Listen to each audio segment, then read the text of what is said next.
Hey review family, keep it tight. My name is Jay Morris, the review guy reviewing music for the love of music, and I'm back again to bring you another video. Recently I got a comment on my Bring Me the Horizon worst to best video that I did quite a long time ago, asking where their new EP would rank in the field. As the Bring Me the Horizon worst to best was my very first one that I did on this channel, and ever since I've wanted to do more in that series throughout time, I thought that considering Bring Me the Horizon is one of my favorite bands, and the recent release of their brand new EP, which I have hailed as one of their better projects, which I still hold to. Bitch, it's the Parasite Eve. I figured that I would give Bring Me the Horizon some more time by redoing that video and talking about their discography as a whole, ranking it from the worst to the best, and this time I'm going to be including their EPs. This does not include the remix record, this does not include live performances such as the Wembley one or the Royal Albert Hall. This is going to be solely their studio albums as well as their EPs, so without further ado, I want to get right into it, but be sure to let me know in the comment section below what would be your list, where would you rank their discography, and if you haven't heard their entire discography, what is your favorite record from them? Without further ado, let's get right into it. In my opinion, I think that the easiest ranking on this list is their 2004 EP, This Is What the Edge of Your Seat Was Made For. I don't have that deep of a commentary on this. This was in their very, very early days, their infancy, if you will, when they were a deathcore band with some metalcore semblances, and this track listing doesn't really have that many tracks to talk about. If you want a track to sort of taste test this, I would say Traitors Never Play Hangman is the best track on the EP, but otherwise I don't think there's really much to be talked about in terms of this EP, and it pretty squarely fits at the bottom of the list. Next up, music to listen to, or if I want to pronounce this correctly, music to listen to, dance to, blaze to, pray to, feed to, sleep to, talk to, grind to, trip to, breathe to, help to, hurt to, scroll to, roll to, love to, hate to, learn to, plot to, play to, be to, feel to, breathe to, sweat to, dream to, hide to, live to, die to, go to. This long-winded compilation of sorts of these experimental electronic tracks with trip-hop elements, trance elements, EDM elements, IDM elements. I appreciate what they were going for, and I feel like even the people that are detractors of this record or say that it is a waste of time or Bring Me the Horizon's worst record or this, that, or the other thing, it's apples or oranges considering just how different this is from practically anything that they ever did before, except maybe the collaboration, the chill out sessions, but even that couldn't have held a candle to just how out there and boundary pushing in a way this record was. I do appreciate what this record did, and I do enjoy some tracks off of it, like Seen Spiders Running Riots on Your Lover's Grave, I believe it's called, is actually one of my favorite Bring Me the Horizon songs. So I'm not a detractor entirely, and I'm certainly not a hater, and I understand what they were going for on this record. I just think that it doesn't pan out in the execution front nearly as much as it could have, and in the future, I would love to see them incorporate more of these elements into their music and to, I guess, inject a new spice and flavor into their already existing formula. And if they were to do another EP or record like this, I would just hope that it would feel more like a well thought out, well fleshed out project as a whole, and not just a scatterbrained assortment of ideas that came together as sort of a conglomerate, an amalgamation of sorts that just felt very disjointed and off-kilter. Okay, this might be a controversial pick. I'm putting Suicide Season at the bottom of their studio albums. The more I think about Suicide Season as a whole, and the more I listen to this, the more I realize just how weak of a record it is as a whole. Now, this might seem like a contradiction in the sense that this has some of their most played songs, some of their most performed songs live. Chelsea Smile, arguably one of Bring Me the Horizon's, if not Bring Me the Horizon's, most popular and famous songs of all time, right up there with, I'd say, Drown, Throne, It Never Ends. There's quite a few. And tracks like Diamonds Aren't Forever are never going to not get a crowd excited. And by no means do I want to make it sound like I hate this record. I literally own it. The one thing that I will give this record for doing different or being innovative about is, at the time, you didn't usually see a lot of metalcore being mixed with deathcore. It was usually pretty cut or dry either way, and even though this record is pretty much solely labeled as metalcore, that is one thing that I've never entirely understood, as looking at this record and examining the sounds on it. There are certainly a lot of moments that feel like they recall their very first record, Count Your Blessings, and their EP, This Is What the Edge of Your Seat Was Made For. In the execution, yes, it is a metalcore record through and through. It has all of the fixins, but I like how there are those deathcore moments that just feel a lot different from what was in the contemporary at the time, when it was practically only your metalcore or your deathcore. And this was sort of in the early days of both genres really rising to prominence in the 2000s. So Bring Me the Horizon being at the forefront of that isn't so hard to understand. They lived and breathed and dressed and sounded pretty much like they should have, and just oozed the style as a whole. So I don't want to discredit this record, I just think for their studio albums it's the lowest. Jumping backwards, the next record is Count Your Blessings, their very first studio-length album, and when it comes to studio-length albums, they're only through and through deathcore record. This record right here is a conundrum to listen to when you listen to their newer material. It's so crazy because it doesn't even sound like the same band. This was not the most original record, and in terms of production and in terms of sound, it's pretty corny and cheesy, but I hold it sort of in the same regard as Asking Alexandria's record Stand Up and Scream, where it's one of those classic records that when you go back to, you still just can't help but nod your head and just really feel into it and get sucked into it. This is a drastic evolution, a time when Bring Me the Horizon was so different, and they're never going to sound like this again. People that are living in the past, I understand why you wish they would go back to this,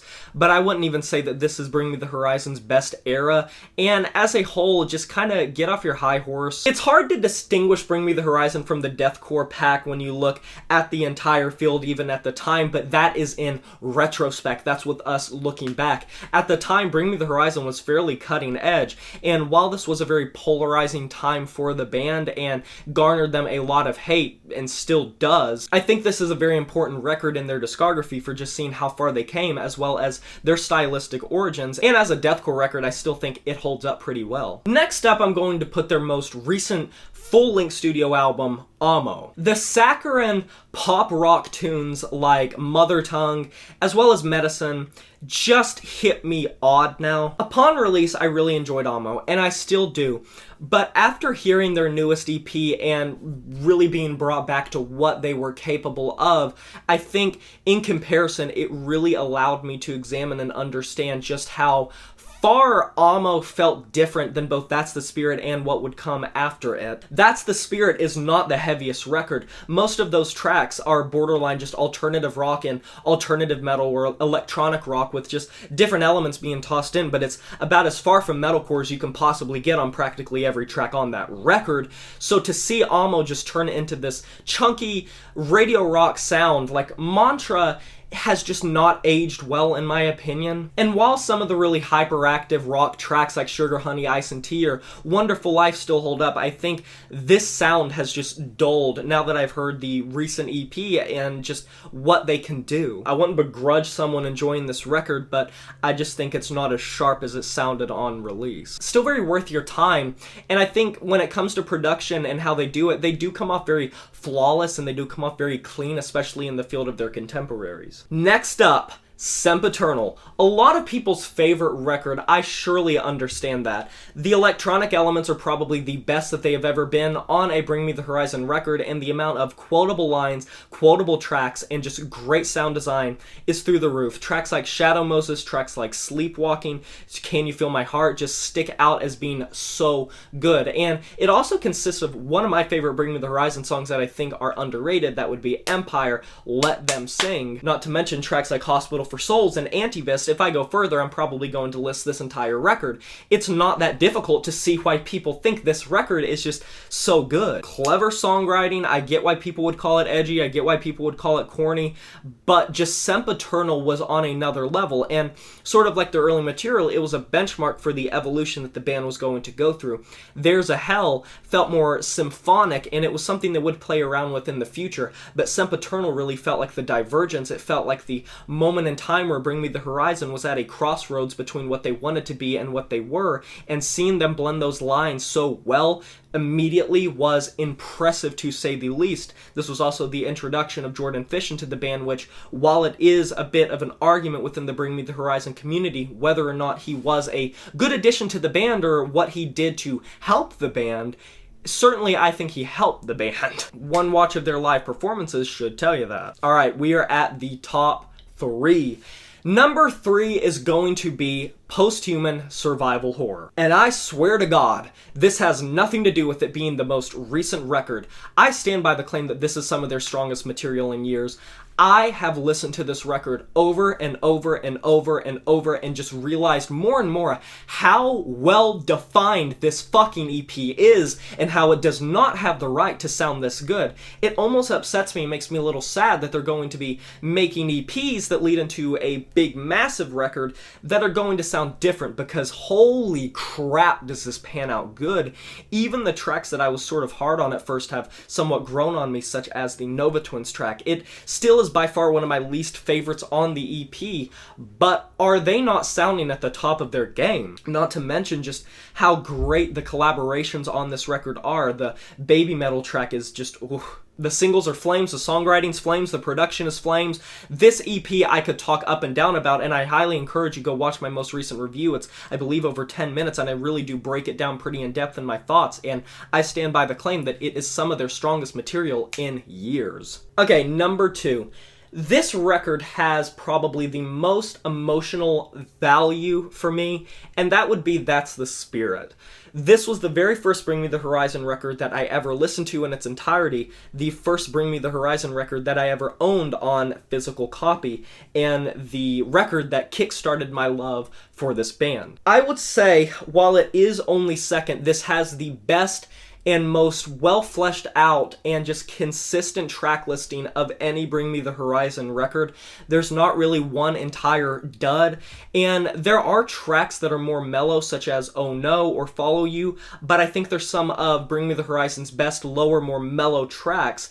And the arena-sized drum work and guitar work on tracks like Doom, holy shit, Doomed is my favorite Bring Me the Horizon track. I believe a long time ago I made my favorite songs of theirs.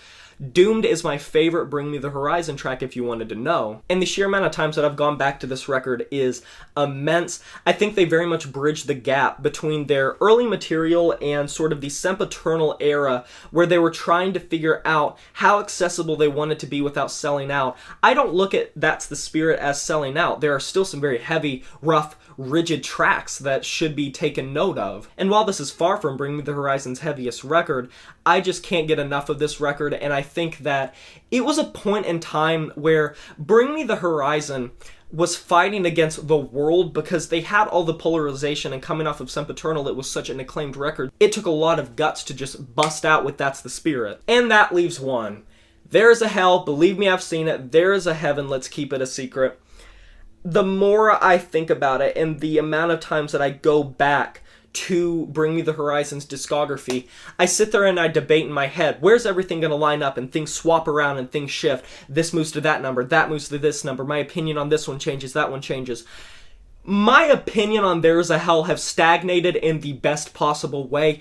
This is their best record by miles. I don't want to tie it like I did in the original, and I don't want to make any qualms. The lyrics are the best on any Bring Me the Horizon record, in my personal opinion. The production's fantastic. The symphonic elements are something I wish they would have dabbled in more. The strings are fantastic. The sound design is wonderful. It has some of their most quotable songs for me personally. It Never Ends ranks so high on my list. Alligator Blood ranks so high on my list. The final track, while it is just a burst of energy, is so hard-hitting. Even though they were young and dumb on Count Your Blessings and Suicide Season, in comparison on There Is a Hell, they feel simultaneously very, very mature, but also super youthful. The youthful exuberance that is just exuded on this record is so palpable. It's amazing. It feels intrinsic. It feels like it should be there. And I could talk up and down about this record in retrospect, because the more times I go back to it, the more I just find more appreciation for it. So yeah, I'm going to give this bad boy the win. Easily. So thank you guys for sticking around. For anyone that's still here, what are your favorite Bring Me the Horizon records? I would love to hear it down in the comment section below. Be sure to let me know. Like this video if you enjoyed it, subscribe to join the review family today, and smash that notification bell to be notified of my future uploads. You know who it is. My name is Jay Morris, the Review Guy, and I'm signing off saying farewell.